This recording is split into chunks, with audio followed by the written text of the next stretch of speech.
the board's playbook for modern technology oversight.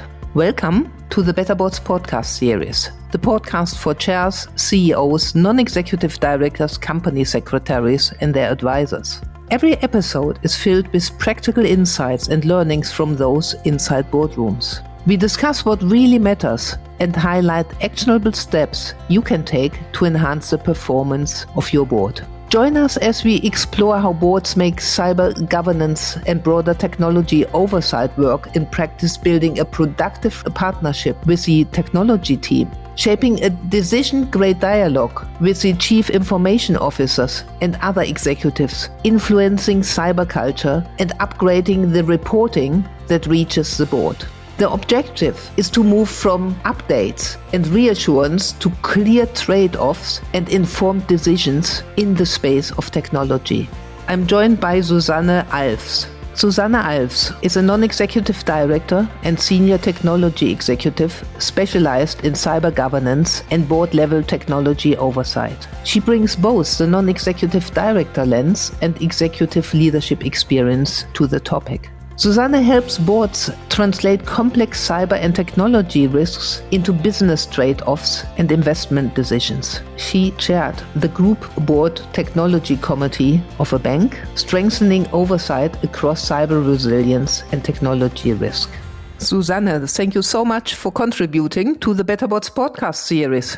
Thank you for having me, Sabine. Interesting topic, a very hot topic in a way. What is, in your view, the state of the technology conversations in boardrooms? Thank you. So you are inviting me to start with a very candid observation.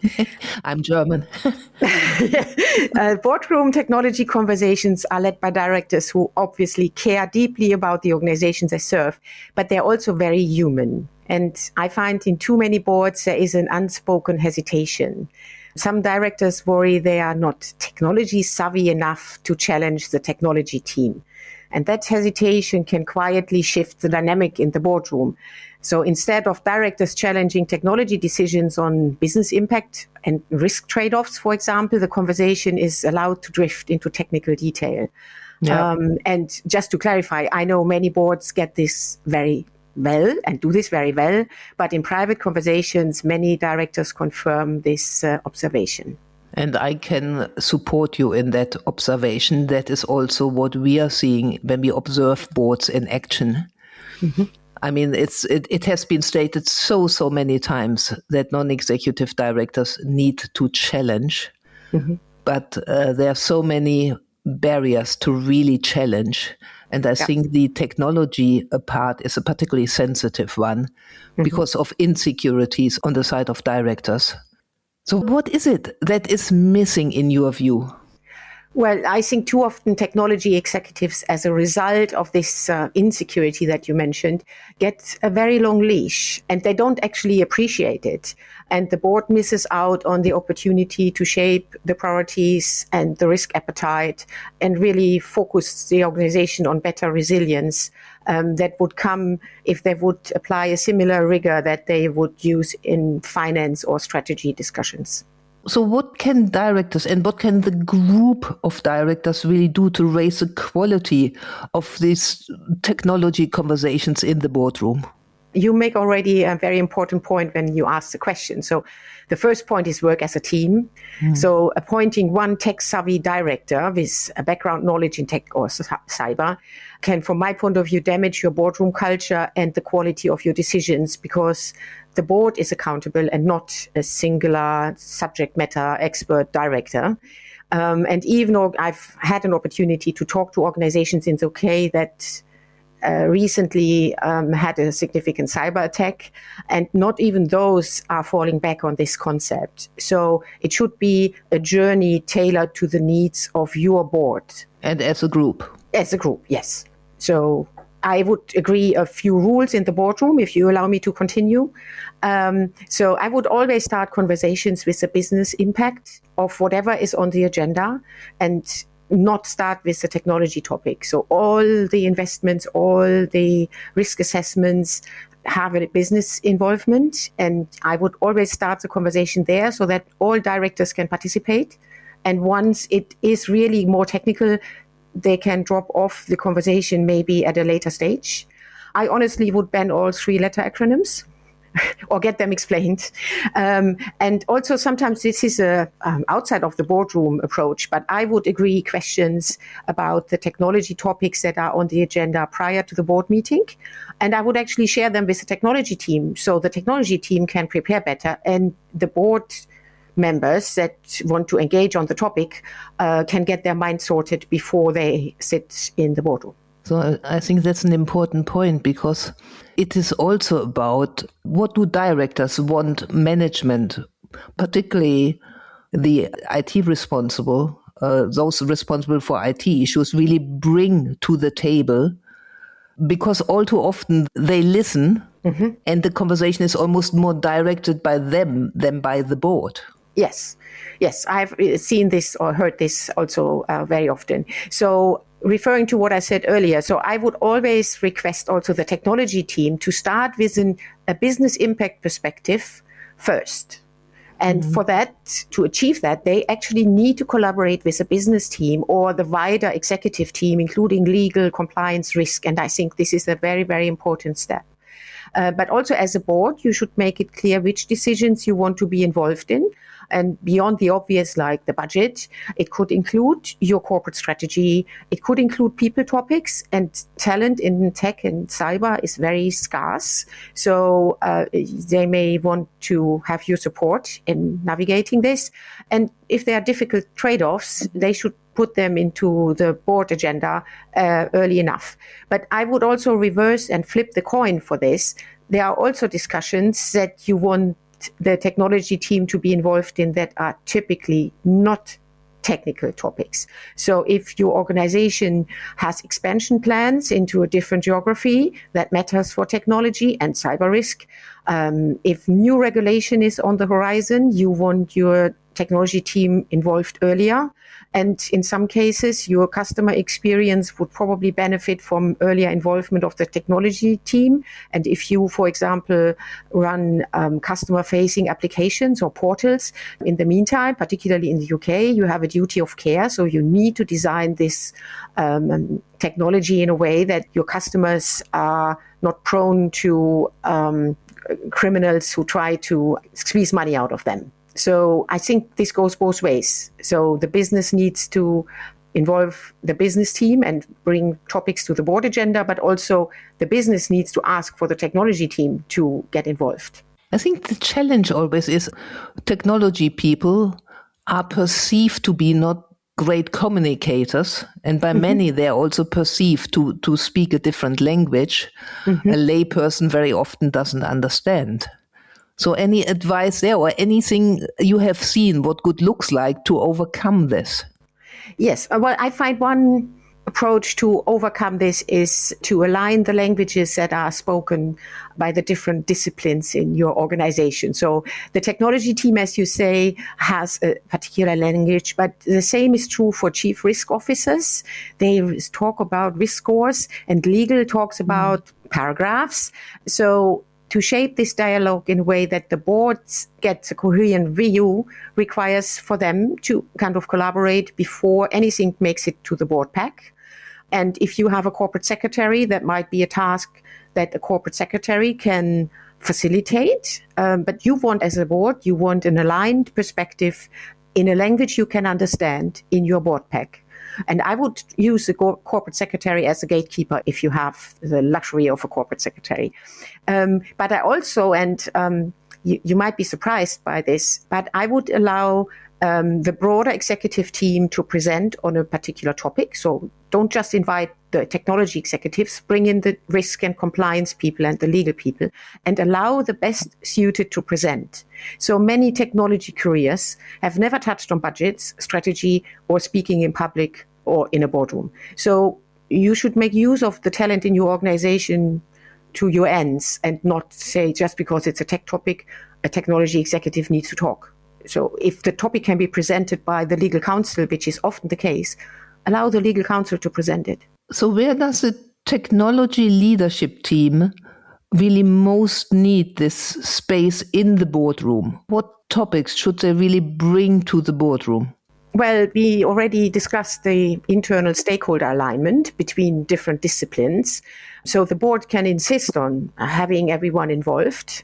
And then very often, or I would say almost every organization needs to make trade-offs between different projects or demands from the business. So balancing competing demands from the business on the technology team can be one area where the technology team would benefit from the board's support, just helping set priorities, but also connections with regulators or connections in your supply chain or ecosystem can help the technology team, because they would be able to reach out to others and learn how other organizations handle certain challenging situations.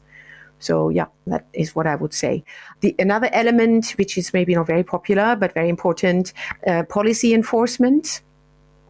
Is something which I believe is something that the technology team needs support on. While policies should be enforced from my point of view, the policies also need to be realistic. So if your policies and your performance targets create conflicts, and you shouldn't be surprised that your workforce tries to meet their performance targets and skips the policies. So, but navigating this balance is also something where I think a board perspective would be very helpful. Now, talking about striking the right balance, I mean, the honest truth is that most IT projects and IT transformations, however you want to call it, take longer than originally planned for, and very often cost more than originally budgeted. And of course, it is very tough for those responsible for realizing these projects to go to a board and deliver bad news. Yes. So how can they best do this without feeling big repercussions, or that they are the ones who are blamed? In a way, they are responsible, but not everything is, of course, down to them. And many things need to come together that such a project is delivered on time and within budget. Yes. Okay. So if you talk about the wider like transformation projects, I would say that the sponsorship or the ownership of a transformation should always be the business. And why so many projects run over time and over budget is that a lot of the alignment and planning that would involve business is pushed towards the end of the project. And that is causing many of the delays. So in a way, the board and the business should kind of agree on realistic expectations at the get-go, and not wait until some technology has been put already in place, until some constraints are identified. So realistic expectations from my point of view are very, very important.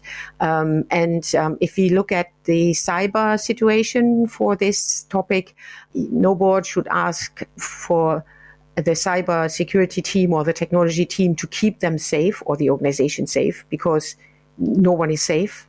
And you can't avoid incidents. So this simple language is just conveying unrealistic expectations. You would better ask what the residual risk is or what the trade-offs are. And this is similar to wider transformation projects. So there are many decisions that need to be made in the beginning of a transformation program, and just make sure you are realistic and you understand, if you ask this of the technology team, what is the trade-off? There is always something that needs to give. And have you seen any good key performance indicators the board should use in order to basically track progress of big IT projects? Of big IT projects, the key indicators here are still like a milestone plan and tracking time and effort, and not so much budget from my point of view, but time and effort over time. But in a modern environment, you would break this down into smaller cycles and run what in the agile jargon is called a sprint. It is what it sounds like, a short cycle. It can be 2 weeks, it can be shorter, it can be a bit longer, so that you track progress in very short time frames and identify any deviation comparatively early. So that is what I would put into a board pack. And also there, the reporting should be from the business and the technology team kind of combined or agreed in advance to presenting to the board. And I would always have the business representative or the sponsor or the product owner presenting to the board. Thank you so much, Susanne. We have to come to an end of our conversation here. And at the end, our loyal listeners will know always the question. So what are the 3 things our listeners should really take away from this podcast episode? Okay, so I have 3 things to take away, which are more on the cyber governance topic. But they apply widely. So I would compare cyber and digital transformation practices with finance practices. And in finance, you work as a team. So no board would send one director to meet the auditors. It's always 2 or 3. I would always establish a common language, and that applies to digital transformation and cyber. So we need to kind of find a common ground, and that could be the cyber governance framework, or it can be a project execution framework, so that board and executives speak the same language. And the third point is that you should get external assurance if you are not comfortable with the practices that you are seeing in the organization. So we don't hesitate to get auditors to check our accounts, but you can get the same for your large transformation programs or for your cyber posture. Susanne, thank you so much for contributing to the BetterBots podcast series. Thank you so much, Sabine. Thank you for listening to another episode of the BetterBots podcast series. Behind this is a growing community. If you would like to become part of the BetterBots community, if you would like to learn about our approach to board evaluations, if you would like to contribute in the future to the BetterBots podcast series, or would like to see that we cover a specific topic, please reach out. We are always happy to hear from you. The best way to do so is if you send us an email to info@better-boards.com.